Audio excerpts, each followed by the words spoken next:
ബിസ്മില്ലാഹിർ റഹ്മാനിർ റഹീം. അൽഹംദുലില്ലാഹി വസ്സലാത്തു വസ്സലാമു അലാ റസൂലില്ലാഹി അമ്മാ ബഅദ്. അൻ അബീ ഹുറൈറത റളിയല്ലാഹു അൻഹു അനിൻ നബി സല്ലല്ലാഹു അലൈഹി വസല്ലം ഖാൽ ലാ തുഷദ്ദു الرحال ഇല്ലാ ഇലാ സലാസതി മസാജിദ മസ്ജിദി ഹാദാ വമസ്ജിദിൽ ഹറാം വമസ്ജിദിൽ അഖ്സാ. റവാഹു മുസ്ലിം. സഹോദരങ്ങളെ, അള്ളാഹുവിൻ്റെ കരുണയും രക്ഷയും സമാധാനവും നമ്മളെല്ലാം സദാ വർഷിക്കുമാറാവട്ടെ. സഹീഹ് മുസ്ലിമിലെ 1397 നമ്പറായിട്ട് വന്നിട്ടുള്ള ഒരു പ്രവാചക വചനമാണ് ഞാൻ നിങ്ങളെ വായിച്ച് കേൾപ്പിച്ചിട്ടുള്ളത്. ഈ വചനത്തിൻ്റെ താല്പര്യം എന്ന് പറയുന്നത് അബൂ ഹുറൈറ റളിയല്ലാഹു തആല അൻഹു നിവേദനം ചെയ്യുകയാണ്. നബി സല്ലല്ലാഹു അലൈഹി വസല്ലമ പറഞ്ഞു, നിങ്ങൾ വാഹനം സംഘടിപ്പിച്ചൊരു പുണ്യയാത്ര നടത്തേണ്ടത് അത് 3 പള്ളികളിലേക്ക് മാത്രമാണ്. 3 പള്ളികളെന്ന് പറയുന്നത്, ഒന്ന് മസ്ജിദി ഹാദ, എൻ്റെ ഈ പള്ളി.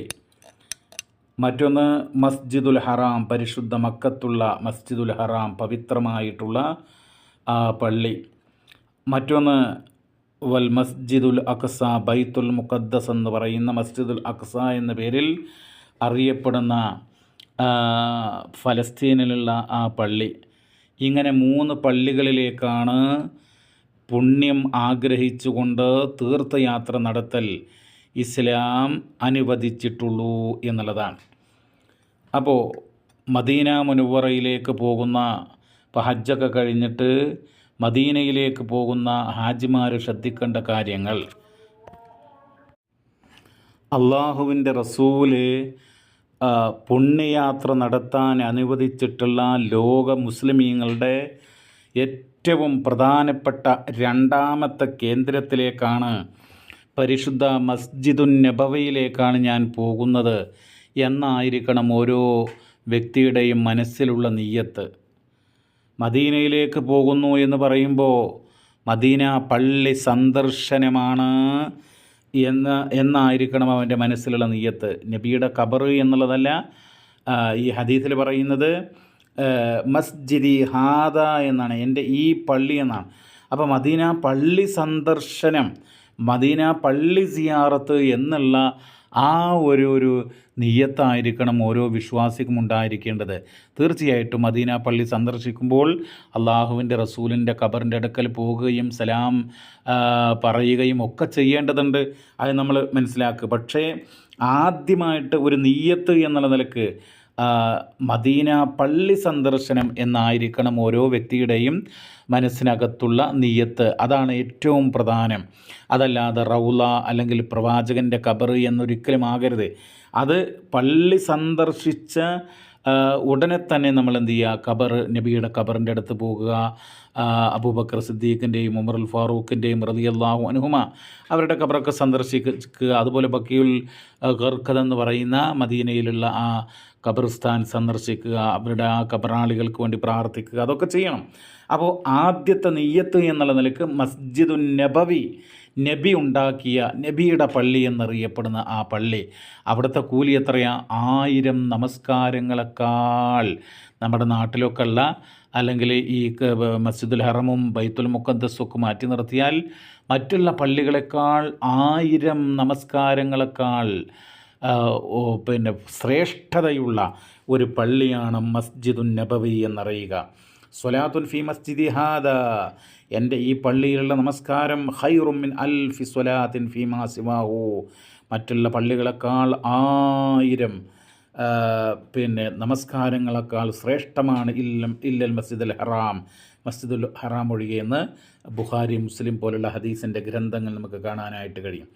അങ്ങനെ മദീനത്തെത്തിക്കഴിഞ്ഞാൽ ആ പള്ളി കാണാനുള്ള ഒരു മനസ്സ് ആളുകളുടെ മനസ്സിലുണ്ടാകണം. അതോടൊപ്പം തന്നെ പ്രവാചകൻ്റെ മേലെ സ്വലാത്ത് ഒക്കെ നമ്മൾ വർദ്ധിപ്പിക്കുക. അങ്ങനെ പള്ളിയിലേക്ക് പ്രവേശിക്കുമ്പോൾ, സാധാരണഗതിയിൽ നമ്മൾ പള്ളിയിലൊക്കെ പ്രവേശിക്കുമ്പോൾ തീർച്ചയായിട്ടും വൃത്തിയായി, പറ്റുകയാണെങ്കിൽ കുളിച്ച് ദന്ത ശുചീകരണം നടത്തി വുളു എടുത്ത്, അതൊക്കെ വളരെ എപ്പോഴും ഒരു വിശ്വാസി ശ്രദ്ധിക്കേണ്ട കാര്യങ്ങളാണ്. അതുപോലെ തന്നെ മാന്യമായിട്ടുള്ള വസ്ത്രം ധരിച്ച് പിന്നെ ഔറത്തൊക്കെ ശരിക്കും മറയുന്ന സ്ത്രീകളാകട്ടെ പുരുഷന്മാരാകട്ടെ അതൊക്കെ ശ്രദ്ധിക്കേണ്ടതുണ്ട്. അതുപോലെ സുഗന്ധം ഒക്കെ പിന്നെ അതായത് ദുർഗന്ധങ്ങളിൽ നിന്ന് മുക്തമായിട്ട് അങ്ങനെ പള്ളിയിലേക്ക് പോകുമ്പോഴുള്ള മര്യാദകളുണ്ടല്ലോ അതൊക്കെ പാലിച്ചുകൊണ്ട് അങ്ങനെ വലത് കാല് വെച്ചുകൊണ്ട് ബിസ്മില്ലാഹി വസ്സലാത്തു വസ്സലാമു അലാ റസൂലില്ലാ അഊദു ബില്ലാഹിൽ അളീം വബി വജ്ഹിൽ കരീം വസുൽത്താനിഹിൽ ഖദീം മിനശ് ശൈത്വാനിർ റജീം അല്ലാഹുമ്മ അഫ്തഹ് ലി അബ്വാബ റഹ്മതിക എന്ന് പ്രാർത്ഥിച്ചുകൊണ്ട് വലത് കാല് വെച്ച് ആ പള്ളിയിലേക്ക് കയറുക. ഈ പ്രാർത്ഥന അറിയില്ല എങ്കിൽ അല്ലാഹുമ്മ അഫ്തഹ് ലി അബ്വാബ റഹ്മതിക എന്നെങ്കിലും പ്രാർത്ഥിച്ചുകൊണ്ട് പള്ളിയിലേക്ക് കയറാനായിട്ട് ശ്രമിക്കുക. പള്ളിയിൽ കയറിയാൽ ആദ്യം എന്താ ചെയ്യേണ്ടത്? 2 റക്അത്ത് തഹിയ്യത്ത് നമസ്കരിക്കുക. അത് നമസ്കരിക്കാതെ പള്ളിയിൽ ഇരിക്കരുത്. അതാണ് വേണ്ടത്. ഇരിക്കുന്നതിന് മുമ്പായിട്ട് 2 റക്അത്ത് തഹിയ്യത്ത് നമസ്കരിക്കണം. ആ നമസ്കാരം റൗളയിൽ വെച്ച്, അഥവാ പ്രവാചകൻ്റെ ഖബറിൻ്റെയും മിമ്പറിൻ്റെയും ഇടയിലുള്ള സ്ഥലമാണ് റൗള. മാ ബൈന ബൈത്തി വ മിമ്പരി റൗളത്തും മിൻ റിയാദിൽ ജന്ന എന്ന് ഒരു ഹദീസിൽ കാണാൻ വേണ്ടി കഴിയും. മറ്റൊരു റിപ്പോർട്ടിൽ മിമ്പരി അല ഹൗളി, അതായത് പ്രവാചകൻ്റെ വീടിൻ്റെയും പ്രവാചകൻ്റെ പിന്നെ ആ മിമ്പറിൻ്റെയും ഇടയിലുള്ള സ്ഥലം അതാണ് റൗള. അവിടെ വെച്ച് നമസ്കരിക്കാൻ സാധിക്കുകയാണെങ്കിൽ നമസ്കരിക്കുക, അത്രയേ ഉള്ളൂ. അതല്ലാതെ അതിനെ തിക്കോ തിരക്കോ ഉണ്ടാക്കി നമ്മുടെ തഖ്വ നഷ്ടപ്പെടുന്ന രൂപത്തിലുള്ള ഒരു പ്രവർത്തനവും പാടില്ല. മദീന പള്ളിയിൽ എവിടെ നമസ്കരിച്ചാലും അത് വളരെ ശ്രേഷ്ഠമാണ്, 1000 നമസ്കാരങ്ങളെക്കാൾ ഉത്തമമാണെന്ന് മനസ്സിലാക്കുക. എന്നിട്ട് ആ 2 റക്അത്ത് നമസ്കാരം കഴിഞ്ഞ് നമ്മൾ നബിയുടെ ഖബറിൻ്റെ അരികിലേക്ക് പോകുക. ആ നബിയുടെ ഖബറിൻ്റെ തൊട്ട അപ്പുറത്താണ് അബൂബക്കർ സിദ്ദീഖിൻ്റെ ഖബർ, പിന്നീട് ഉമറുൽ ഫാറൂഖ് റളിയല്ലാഹു അൻഹുവിൻ്റെ ഖബർ. അപ്പോൾ നബിയുടെ ഖബറിൻ്റെ അടുക്കലേക്ക് എത്തിക്കഴിഞ്ഞാൽ അസ്സലാമു അലൈക യാ റസൂലല്ലാഹ് വറഹ്മത്തുള്ളാഹി വബറകാതുഹു എന്ന് പറയുക. എന്ന് പറഞ്ഞാൽ അള്ളാഹുവിൻ്റെ റസൂലിന് അള്ളാഹുവിൻ്റെ സമാധാനവും കാരുണ്യവും അനുഗ്രഹവും ഉണ്ടാകട്ടെ എന്ന് റബ്ബിനോടുള്ള പ്രാർത്ഥനയാണ്. ഒരിക്കലും റസൂലിനോട് പ്രാർത്ഥിക്കാൻ പാടില്ല. റസൂലിനോട് എന്നുള്ളതല്ല, അള്ളാഹുവിന് പുറമെ ഒരു ശക്തിയോടും, ജിന്നിനോടോ മലക്കിനോടോ അമ്പിയാക്കളോടോ ഔലിയാക്കളോടോ ശുഹദാക്കളോടോ ഒന്നും തന്നെ പ്രാർത്ഥിക്കുവാനോ ഇസ്തിഗാസ അഥവാ സഹായം തേടുവാനോ പാടുള്ളതല്ല. റബ്ബുൽ ഇസ്സത്തിനോട് മാത്രമേ പ്രാർത്ഥിക്കാവൂ. അപ്പോൾ നബിയുടെ ഖബറിൻ്റെ അടുക്കൽ എത്തിക്കഴിഞ്ഞാൽ അസ്സലാമു അലൈക യാ റസൂലല്ലാഹി വറഹ്മത്തുള്ളാഹി വബറകാതുഹു എന്ന് നമ്മൾ പറയുക. കഴിയുമെങ്കിൽ നമസ്കാരത്തിൽ നമ്മൾ ചൊല്ലുന്ന ഇബ്രാഹിമിയ സ്വലാത്തുണ്ടല്ലോ, അല്ലാഹുമ്മ സ്വല്ലി അലാ മുഹമ്മദിൻ വഅലാ ആലി മുഹമ്മദ് കമാ സ്വല്ലൈത അലാ ഇബ്രാഹിം വഅലാ ആലി ഇബ്രാഹിം ഇന്നക ഹമീദും മജീദ് വബാരിക് അലാ മുഹമ്മദിൻ വഅലാ ആലി മുഹമ്മദ് കമാ ബാറക്ത അലാ ഇബ്രാഹിം വഅലാ ആലി ഇബ്രാഹിം ഇന്നക ഹമീദും മജീദ് എന്നുള്ള ആ ഇബ്രാഹിമിയ സ്വലാത്ത് നമ്മൾ ചൊല്ലുക. അതൊക്കെ എന്താ? അള്ളാഹിനോടുള്ള പ്രാർത്ഥനയാണ്. നബിക്ക് സമാധാനവും അനുഗ്രഹവും നൽകണേ, ഇബ്രാഹിം നബിക്ക് നൽകിയതുപോലെ നബിയുടെ കുടുംബത്തിനും നൽകണേ എന്നൊക്കെയുള്ള അർത്ഥത്തിലുള്ള പ്രാർത്ഥനയാണ്. പിന്നെ അബൂബക്കർ സിദ്ദീഖിൻ്റെ ഖബർ എന്ന് അവിടെ എഴുതി തൂക്കിയിട്ടുണ്ട്. തൊട്ടടുത്ത് തന്നെ അവിടെ അസ്സലാമു അലൈക യാ അബൂബക്കർ റളിയല്ലാഹു അൻഹു എന്ന് നമ്മൾ പറയുക. തൊട്ടടുത്ത് ഉമറുൽ ഫാറൂഖിൻ്റെ ഖബറുണ്ട്, അവിടെ അസ്സലാമു അലൈക യാ ഉമർ അൽ ഫാറൂഖ് എന്ന് പറയുക.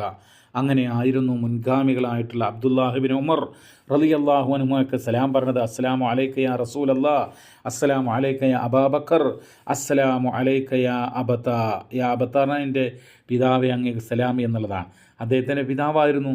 അപ്പോൾ പ്രമുഖനായൊരു സഹാബി സലാം പറഞ്ഞത് ഇങ്ങനെയായിരുന്നു എന്ന് ഇമാം ബൈഹഖി റിപ്പോർട്ട് ചെയ്യുന്നുണ്ട്.